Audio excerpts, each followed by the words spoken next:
Hello, my Investie Besties. Welcome back to the channel. So we're going to do another financial confessions, financial chit chat. And so again, I hope you guys enjoy this video. Don't forget to like, share, and subscribe the video and to the channel so that we can get more of this information out there and so that you don't miss an upload. Click the little bell notification button as well. And I really hope that you enjoy this content. So we're going to be talking about, we celebrated our second debt-free anniversary, and I wanted to really kind of pivot this video and talk about why we don't really follow Dave Ramsey's advice, most of his advice. And I can tell you that, number one, before I get into that, I do have to give him props in terms of the debt snowball, because I think that the debt snowball method is a genius way to get people who are not really comfortable with budgeting, who are not familiar with budgeting or used to budgeting, to pay off their debt by lining up all of your debts and kind of tackling it, from the least to the greatest, is a really good motivator and a good visual for people to kind of stay on the journey, stay focused, stay motivated, and so on and so forth. I followed that method as well because I found it, or my husband and myself rather. I say I a lot on this video channel, but we we found it really motivating to kind of have $200 paid off here on this credit card. Then we tackled the next credit card and it was like $650, and we crossed that off and paid that off, and not really lining them up by interest rate but by amounts. And so I do see that that is very motivational, and I would encourage anybody who is trying to pay off debt to do the same thing. Now, before I get into more of this video, I am not a financial advisor. I'm not a fiduciary. I'm just some gal on her small part of YouTube trying to get more information out there. However, I do document my family of five's journey to financial independence and generational wealth. And, the proof is in the pudding, as they say. You can see the numbers and you can see the progress that we are making. There are some issues, though, that I have with the Dave Ramsey methodology. And we're not even going to talk about Dave Ramsey as a person because that is for another video. I just want to kind of focus on the baby steps part of, the things that I have issues with. So the first thing is that the emergency fund. Now, I know $1,000 is not, is what he suggests as the first step. Save up $1,000. But I can tell you, especially if you have a family and especially if you are on one income, $1,000 is not enough. $1,000 is a couple of tires being replaced on your car, something breaking down in your house, needing new appliances, a health issue. $1,000 will go by fast.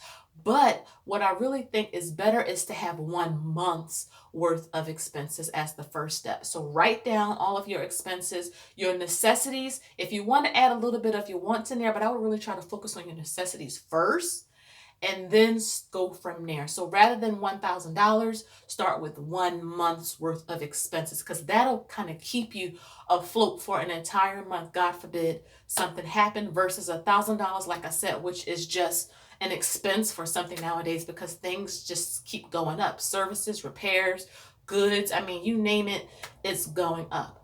The second thing that I have issue with is this idea of not investing until you're debt free.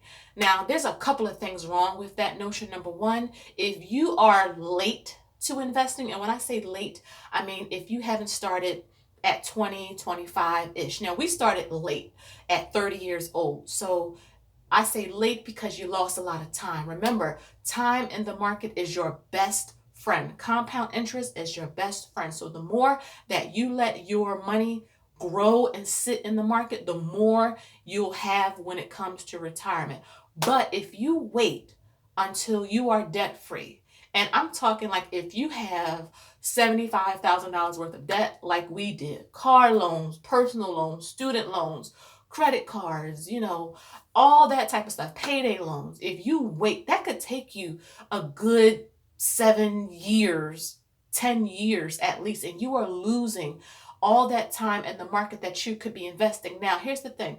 You don't have to invest with a whole lot of money. When we first started, we just started with our 401ks, and that was it, because that was the most we could do. We would put in money to the match, up to the match, so we can get that free money, and then just focus on our debt payoff journey. And I'll link that video in the eye of the sky if you want to go back where I talk more about our debt free journey. But if we would have not That's the best we could have done, which is just investing in our 401k while putting money towards our debts. That's a great, great place to start. You don't want to not invest nothing. And even if you want to put money in your taxable brokerage account, so we're talking like your Robinhood, M1 Finance, Webull, Fidelity, Vanguard, even saving for your children, $10, something, put something in those accounts so that it can have time to grow. So while you're paying off debt, that money on the other end is still working for you. So when you do finally become debt free, you know what? Then you have your money that you've been putting away kind of growing for you. And then you can throw all that extra money you were using to pay off debt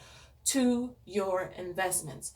The next thing that I disagree with in terms of Dave Ramsey is and when I say giving, I don't mean like, tithes and offerings. Tithes and offerings is a very tricky topic in the finance world. Some people believe in it, some people don't.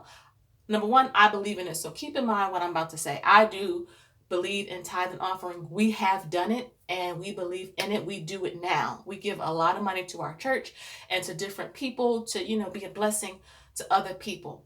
However, if you are, when I say in debt, I'm not talking about credit card debt because you went to TJ Maxx and ran up your card to get a bunch of decor.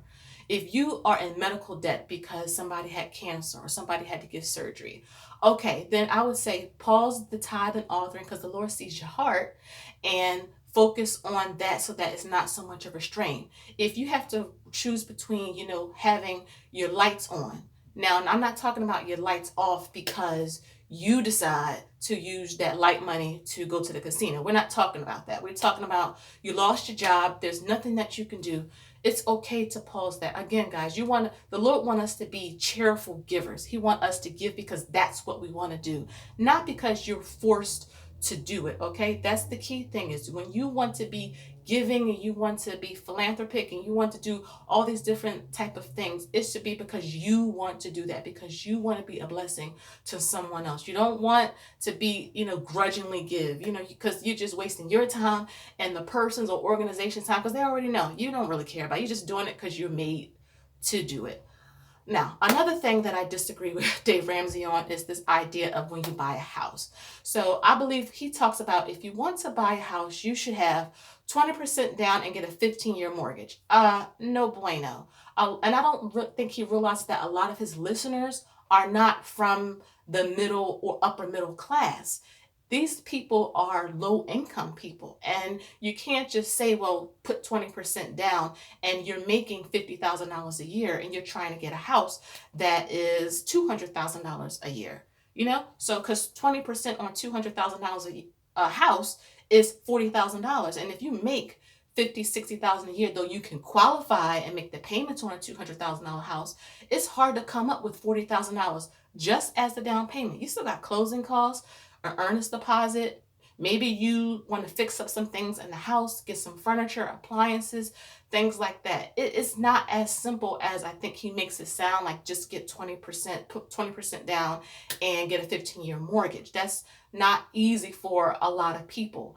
My suggestion is as soon as you can qualify and you do your budget, because you want to make sure whatever mortgage payment you are expecting, you can comfortably pay. I suggest no more than 35% of your income, really more closer to the 30% side of the income. And that's because a lot of times you'll see when you buy a home, your property taxes go up. So you may have a fixed rate for your principal and interest, but property taxes do go up. School taxes do go up. Insurance, homeowners insurance do go up. So you want to make sure that you can have that allotted in your budget. But if you need to get a 30-year mortgage and you get a decent interest rate and you can only put down 3.5%, or maybe there's a program that you can get into that won't require you to put anything down, that is okay. Okay. That is okay, especially if that is something that you've been dreaming about. You got all your financial ducks in a row. You don't have to feel this pressure, this burden to kind of live up to someone's standards. Again, you can take the golden nuggets of what you find and come across with online, even if it's with Dave Ramsey, even if it's with me and my channel. Just take out the pieces that apply to your personal situation and go on from there. But if you try to kind of line up your life with the standards of Dave Ramsey, you are never going to make it, baby. You are never going to make it, because again, guys, personal finance is what, say it with me, personal. And so you have to make sure that,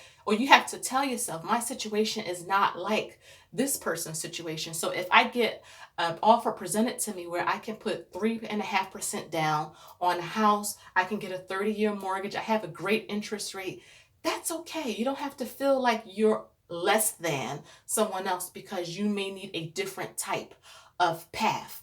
That is okay. There's more than one path to financial freedom. There's more than one path to financial independence. There's no one way to this road, okay? It's about taking what you have available to you and using it the best way you know how, okay? Another thing that I disagree with is this idea you have to pay your mortgage off. If you want to pay your mortgage off, that is perfectly fine. I'm not even gonna lie. I would love to have no mortgage, okay? I would love to have no mortgage. But because we started investing late, and I don't want to even say late because 30 isn't late, but we want to retire early. So we're trying to funnel more of our investments into the stock market, into real estate, into cryptocurrency, more so than paying off our mortgage, especially if your mortgage rate is like 2.5%, or if you refinance and you get 3%, if it's anything better than what you were paying before, that's a great thing. And you can tell yourself, you know what? Yes, I may be paying, this much in a mortgage interest rate, but if I can get a bigger return somewhere else, I want to put my money there, especially if you don't have any plans on retiring at 70, you want to retire sooner than that so that you can kind of enjoy some of your younger years, like your 40s and 50s and 60s or early 60s, and you don't want to wait till you're 72, because let's be honest, by the time us people in our 30s, us folkses, when we get to 70, they may move the retirement date back anyway. So again, you don't have to pay off your mortgage if you don't want to. If you decide, you know what, I want to just continue to make my mortgage payment and throw any extra money to our investments, or throw any extra money to our debts to get rid of our car payment, or if I want to start saving for my children, that's perfectly okay. All right, guys, you don't have to kind of feel like you are beholden to the baby steps. You can alter the baby steps. You can modify them according to what you need. Some people do a couple of baby steps at once. You don't have to just do one baby step at a time. So those are just some of the things that I disagree with in terms of the baby steps and Dave Ramsey. Like I said, I'm not going to get to the personal side because that's a whole separate video, but I just wanted to keep it focused on some of the things that we just don't do anymore, or some things that we just didn't agree with. I can tell you, if we would have started investing a little bit more while paying off debt, we would have been so farther along. If we didn't have this idea in our head that no, you can't invest, in nothing while you're paying off debt, it took us a couple of years to pay off all of the debt that we had. And so, that's all missed time in the market. So you can do both. Don't let anybody tell you that you can't pay off debt and invest. Now, I'm not saying throw all your money into investments and you're paying 20% interest rate on a credit card, because you're losing money in that instance. But if you have a plan that you've written down, that you documented, that you are motivated and focused on, you can do both, okay? Now, I'm not a financial advisor. Like I said at the beginning of this video, I'm just saying you want to just do what's best for you. There are so many resources out there. Even Dave Ramsey has some good videos on his channel where he's really helping people, but I just feel like some of the things he's kind of erred with, like cryptocurrency. He don't agree on cryptocurrency.